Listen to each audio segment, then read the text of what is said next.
अस्त्य एवं एवं। नमस्कार मित्रों। ये जो सूत्र है ये नारद भक्ति सूत्रों का 20वां सूत्र है और आज के वीडियो में हम इस सूत्र को गहराई से समझेंगे। तो आइए सबसे पहले इसके अर्थ को समझते हैं। तो जो सूत्र वो कहता है अस्ति अर्थात है, एवं एवं अर्थात ऐसे ही, निश्चित ही। तो यहाँ पर नारद मुनि अब कह रहे हैं कि जो परिभाषा मैंने दी है ऐसे निश्चित ही भक्ति है। तो मूल रूप से वो यही कह रहे हैं कि जो परिभाषाएं पहले प्रदान की गई थी गर्ग द्वारा, शांडिल्य द्वारा और पाराशर द्वारा, वह तो है ही, किंतु ये जो परिभाषा मैंने दी है ये परिभाषा सबको अपने में समाहित करती है। तो हमने क्या समझा था पिछले सूत्र में कि भक्ति वह है जहाँ पर कि तत् को अपने सभी आचरण को अर्पित करना और तत् के विस्मरण में परम व्याकुलता का होना। तो मूलतः यहाँ पर नारद मुनि यही कह रहे हैं कि ये जो परिभाषा है इसमें ही सभी परिभाषाएं सन्निहित हैं। तो हमने पिछले सूत्र में ये तो समझ लिया था कि कैसे जो पाराशर और गर्ग की परिभाषाएं हैं वह वास्तव में परम व्याकुलता का होना जो है उससे जुड़ी हुई होती हैं। तो हमने वहाँ पे समझा था कि जैसे पाराशर ने क्या बोला, पाराशर ने बोला कि पूजा आदि में अनुराग होना जो है वह भक्ति है, और गर्ग ने कहा कि कथा आदि में अनुराग होना जो है वह भक्ति है। तो ये जो दोनों क्रियाएं हैं, पूजा आदि करना या कथा आदि सुनना, ये वो क्रियाएं हैं जिनके द्वारा हम ईश्वर को पुनः पुनः स्मरण कर सकते हैं। तो देखिए, जैसे आप फिल्में देखते हैं तो जो फिल्में आपको अच्छी लगती हैं उनकी जो बातें होती हैं वो आप पुनः पुनः याद करते रहते हैं।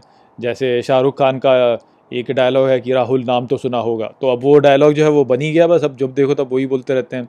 या बड़े बड़े देशों में छोटी छोटी बातें होती रहती हैं। तो क्या होता है, ये क्या हो रहा है, ये क्योंकि शाहरुख खान की जो वो फिल्म है वह बहुत लोकप्रिय हुई, तो अब उसी के जो डायलॉग्स हैं उनको आप बार बार बोलते रहते हैं, और लोगों ने फिल्मों को देखा, उनको शाहरुख खान अच्छा लगा तो उन्होंने वो चीज़ पकड़ ली।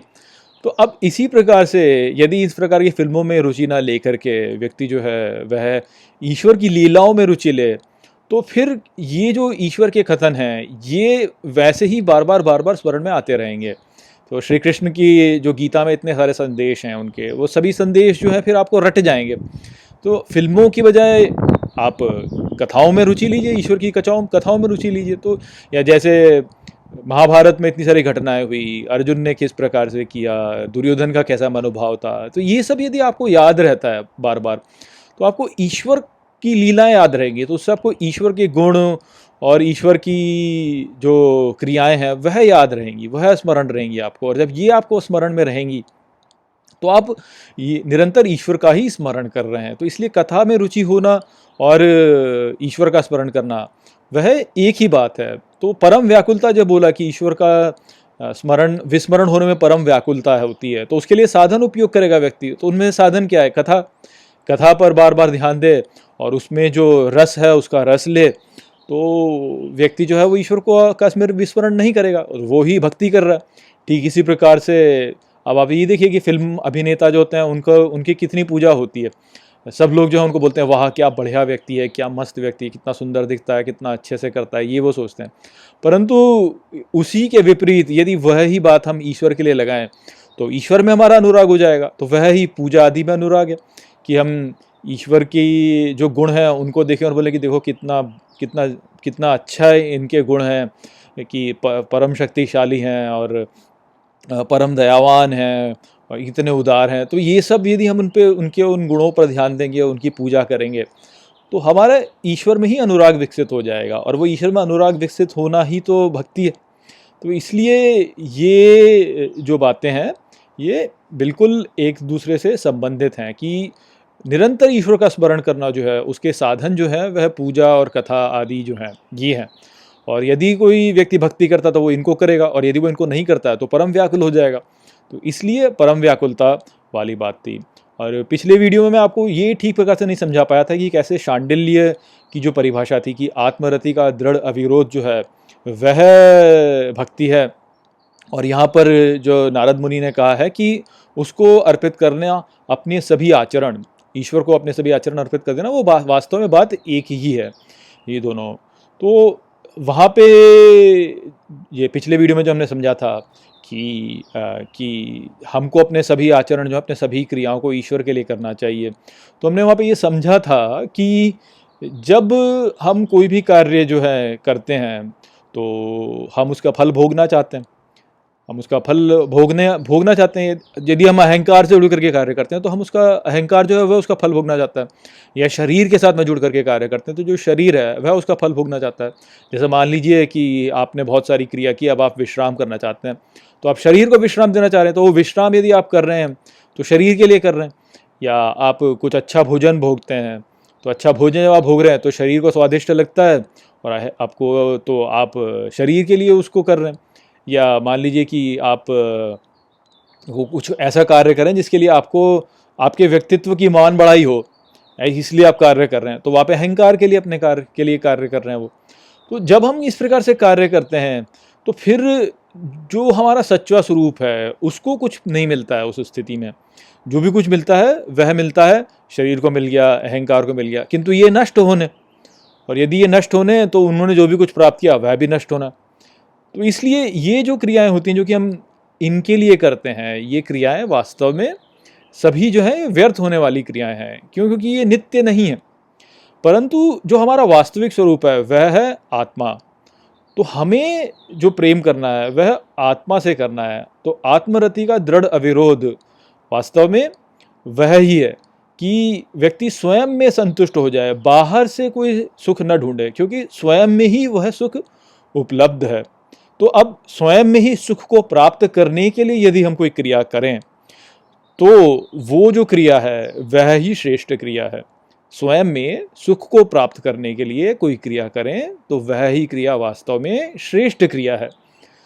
तो अब स्वयं में संतुष्ट होने का अर्थ क्या है? कि अपनी आत्मा को संतुष्ट करना।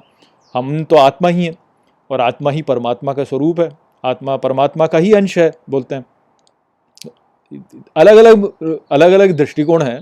जैसे अद्वैत वाले तो बोलेंगे कि आत्मा ही परमात्मा है, जो विशिष्ट अद्वैत वाले वो बोलेंगे कि आत्मा जो है वो परमात्मा का अंश है, और जो द्वैत वाले हैं वह भी इसी प्रकार से बोलेंगे कि अंश है, किंतु फिर भी उसको पृथक मानेंगे।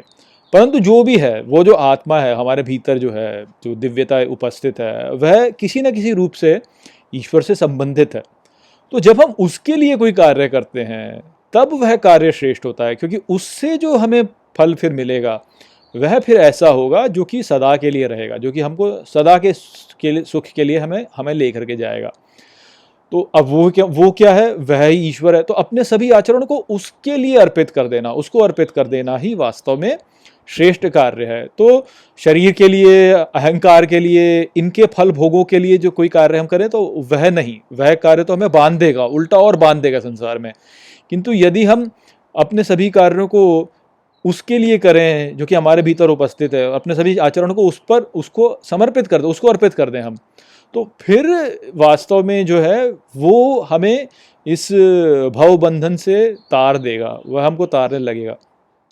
तो इसीलिए यहाँ पर नारद मुनि कहते हैं कि अपने सभी आचरण को उसको अर्पण कर देना बिना किसी फल की कामना के। क्योंकि श्री कृष्ण ने गीता में क्या बोला है? यही तो बोला है ना कि बिना फल की कामना के अपने सभी कर्म को मुझे अर्पित कर दो और फिर तुम युद्ध करो, बिल्कुल मेरा स्मरण करते करते। तो वो ही वास्तव में भक्ति है, यहाँ पे नारद मुनि कह रहे हैं। तो देखा जाए तो सीधे श्री कृष्ण का जो संदेश है, जो तीसरे अध्याय में उन्होंने बोला है अर्जुन से, ये बिल्कुल उसी वाली बात यहाँ पे नारद मुनि ने कह दी है। तो शांडिल्य जो कहते हैं कि आत्मरति का दृढ़ अविरोध, अर्थात स्वयं में संतुष्ट होने की कामना जो व्यक्ति करता है, और स्वयं में संतुष्ट होने का अर्थ ये कि फिर बाहरी संसार से अपने को कोई लेना देना नहीं है। तो बाहरी संसार में जब कोई हम कार्य करते भी हैं तो वह या तो कर्तव्य के रूप में करेंगे या जीवन निर्वाह के रूप में करेंगे कि भाई चलो ठीक है, जीवन निर्वाह हो जाए तो उसके लिए कुछ करना है तो ठीक है, कर लिया। किंतु ये नहीं है कि हमको संसार के मजे लेना है, ऐसा नहीं है। क्योंकि संसार के मजे लेने वाली बात हो गई तो फिर वह जो कार्य होगा वह शरीर के लिए हो जाएगा या अहंकार के लिए हो जाएगा। किंतु यदि कर्तव्य के रूप में कार्य किया जाए, अपने लिए नहीं, किंतु जो हमारे लिए कर्तव्य आया, जो निहित कर्म हमें संसार ने प्रदान किया है, जो हमारा सहज कर्म है, वह केवल हम करें और उस कर्म को भी हम जो है ईश्वर को अर्पित कर दें और साथ में ही जो है हम निरंतर ईश्वर का स्मरण करते रहें, और जब भी विस्मरण हो जाए तो हम परम व्याकुल हो जाएं कि अरे ये कैसे हो गया, मैं भूल कैसे गया। यह ही भक्ति है। ये जो व्यक्ति करेगा वह इस भवसागर से पार हो जाएगा।